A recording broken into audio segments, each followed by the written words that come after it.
سیدنا علی دن رات کا زیادہ حصہ اللہ کی عبادت میں گزارتے تھے. نماز پڑھتے تو اللہ کی ذات کے سوا کسی چیز کا ہوش نہ رہتا. آپ کے چند حکیمانہ اقوال یہ ہیں: غریب وہ ہے جس کا کوئی دوست نہ ہو. گناہوں پر شرمندہ ہونا ان کو مٹا دیتا ہے، اور نیکیوں پر مغرور ہونا ان کو برباد کر دیتا ہے. علم مال سے بہتر ہے، اس لیے کہ علم تمہاری حفاظت کرتا ہے، جبکہ مال کی حفاظت تمہیں کرنا پڑتی ہے. جو چیز نہ آتی ہو اس کے سیکھنے میں شرم نہ کرو. کسی سوال کا جواب نہ آتا ہو تو یہ کہنے میں نہ شرماؤ کہ میں نہیں جانتا. سخاوت وہ ہے جو مانگنے سے پہلے ہو. معاف کر دینا بہت اچھا انتقام ہے. مصیبت میں گھبرانا سب سے بڑی مصیبت ہے. لالچ سے کچھ روزی بڑھ نہیں جاتی، لیکن انسان کی قدر گھٹ جاتی ہے.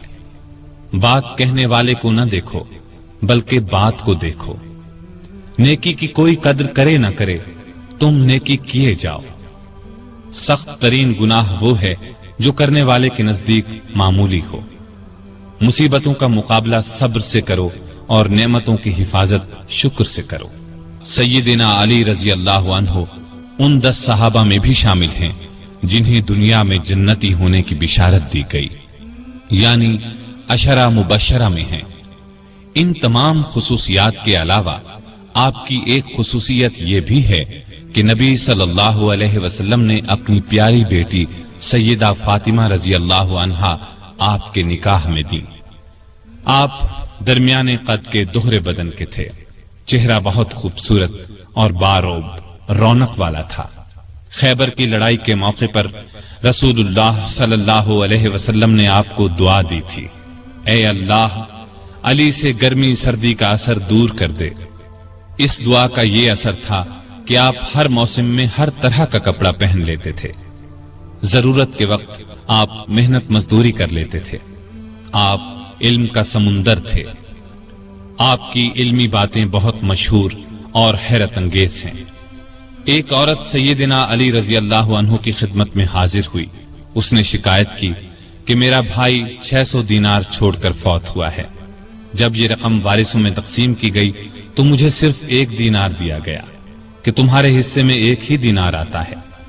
آپ رضی اللہ عنہ نے اس کی شکایت پر غور کیا، پھر بولے: شاید تمہارے بھائی نے 1 بیوی، 2 لڑکیاں، 1 ماں، 1 بہن اور 12 بیٹے چھوڑے ہیں. عورت نے حیران ہو کر کہا: آپ کا اندازہ بالکل درست ہے. اس پر سیدنا علی رضی اللہ عنہ نے فرمایا: تب تمہارے حصے میں 1 ہی دینار آتا ہے. صدیق اکبر، فاروق اعظم اور عثمان ذو النورین رضی اللہ عنہم اپنے دور خلافت میں سیدنا علی سے خاص معاملات میں مشورہ کرتے تھے.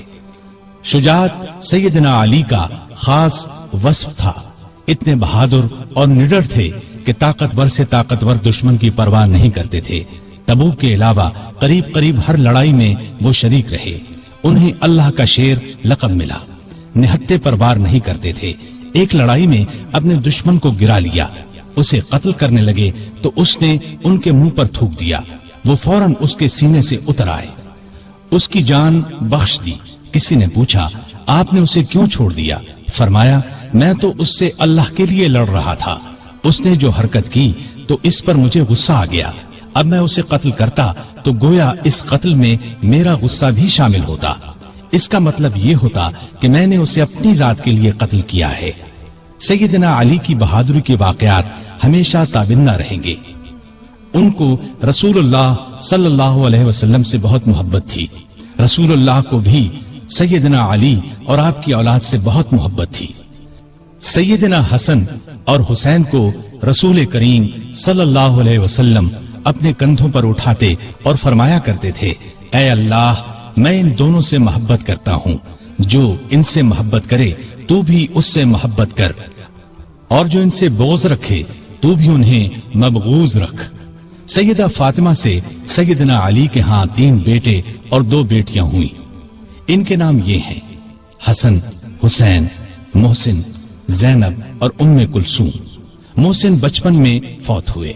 سیدہ فاطمہ کی زندگی میں سیدنا علی نے دوسری شادی نہیں کی ان کی وفات کے بعد کئی شادیاں کی جن سے 11 لڑکے اور 15 لڑکیاں ہوئیں۔